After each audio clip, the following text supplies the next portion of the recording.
င်္ဂလာပါဗျာဒီနေ့ကတော့ကျွန်တော်တို့ microwave creation channel လေးအတွက်တကယ်ကိုနေထူးနေမြတစ်ခုဖြစ်ပါတယ်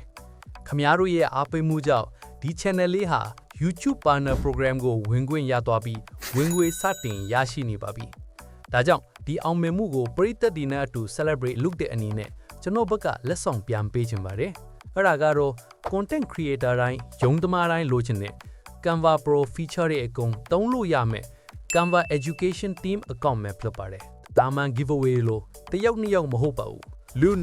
200တီတီကိုမဲဖောက်ပေးသွားမှာပါ။ဒါကြောင့်ခမားကန်ထူဖို့ရာခိုင်နှုန်းအယမ်းများပါတယ်။ဒါပေမဲ့ခဏလေးဒီ account ကိုဘယ်လိုယူရမလဲမပြောခင်ဒီ account မှာဘာတွေလုပ်လို့ရလဲဆိုတာအရင်ပြချင်တယ်။အထူးသဖြင့်အခုနောက်ပိုင်းထွက်ထားတဲ့ AI feature အသစ်တွေကိုမြင်လိုက်ရင်ခမားလုံးဝလိုချင်သွားမှာပါ။ Canva မှာ feature အများကြီးရှိပါတယ်လူတိုင်းတည်ပြီးသား background removal လို့ဟာမျိုးတွေကိုမပြောတော့ဘူးအခုပြမှာက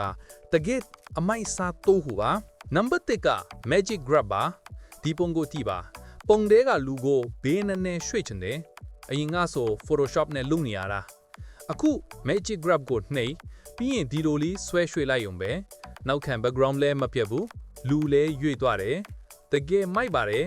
number 2ကGrab text ပါဒါကယုံသမားတွေအကြိုက်ဆုံးပဲ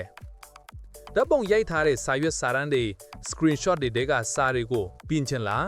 ဒီကောင်လေးကိုနှိပ်လိုက်တာနဲ့ဓာတ်ပုံတွေကစာတွေကအလိုလို text ဖင်သွားပြီးကိုကြိုက်သလိုပြင်ရေးလို့ရသွားပါပြီနောက်ဆုံး number 3ကတော့အလန်းဆုံးနဲ့အသစ်ထွက်ထားတဲ့ feature ပါအဲ့ဒါကတော့ image to video ပဲဖြစ်ပါတယ်ခမရရှိတဲ့ဓာတ်ပုံအသေးတွေကို video ဖြစ်အောင်ပြောင်းချင်လား Canva AI ကိုခိုင်းလိုက်တာနဲ့ကြည့်ပါ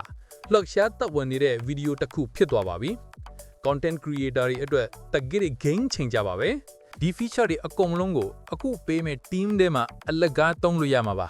ကဲဒီ feature တွေသုံးကြပြီမလားလူနေရာထဲမှာပါဝင်ဖို့ဒီအချက်၃ချက်ကိုလုပ်ပေးရုံပါပဲပထမဆုံးဒီ channel ကို subscribe နှိပ်ထားပြီးဒီ video လေးကို like ပေးပါဒုတိယအချက်ကတော့ comment မှာ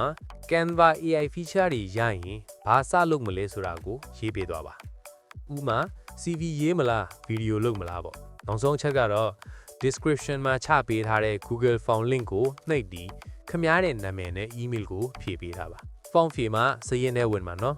comment မှာ email တွေလိုက်မရေးပါနဲ့လုံခြုံရေးရာ form ထဲမှာပဲထည့်ပေးပါဒီနေ့က9ရက်နေဆိုတော့စရင်းကို14ရက်နေ့အထိလက်ခံပါမယ်ဝန်ထမ်းတွေကစရင်အသေးအစုံကိုတော့လာမယ့်ဒီဇင်ဘာလ15ရက်နေ့ကျရင်ဗီဒီယိုအသစ်တင်ပြီးတရားဝင်ကြေညာပေးသွားမှာဖြစ်ပါတယ် Google Random စနစ်နဲ့ရွေးမှာဖြစ်လို့ဘယ်သူမှမဆိုကန်ထူးနိုင်ပါတယ်ကဲ